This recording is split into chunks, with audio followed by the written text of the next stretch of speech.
بسم الله الرحمن الرحيم، والسلام عليكم ورحمة الله. ولأن مفيش حد جاوب على السؤال في التعليقات، ولكن انتظر منكم الدعم وإجابة سؤال الفيديو القديم: ما هو جنسية اللاعب خفيش كارفاخستيليا؟ هو جرويجي.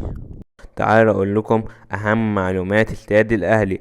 المكان: الشيخ زايد بالجيزة. الجدول الزمني للانتهاء من بناء الاستاد 200 اسبوع، المقدر بالسنين 4 سنوات الا قليلا. ساعات الاستاد 20,000 مشجع. ساعة الحفلات الموسيقية 57,000 شخص. 797. 2 جناح حصري من مقصورات الفي اي بي. 80 مقصورة فاخرة من مقصورات الفي اي بي. 73 جناح فاخر. الاستاد بدون تراك، وسيكون المدرج قريب من الملعب. متاجر رسمية لشراء المنتجات مثل المولات. أماكن لبيع تذاكر المباريات. مدرج التالتة شمال سيضم 11,000 مشجع. شاشات عملاقة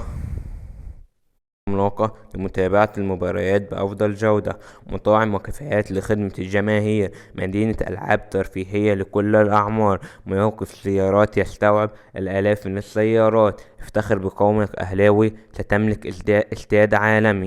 وسؤال الفيديو النهاردة وانتظر منكم الدعم: من هو اللاعب الذي سجل في شباك ريال مدريد المباراة القادمة في دوري أبطال أوروبا؟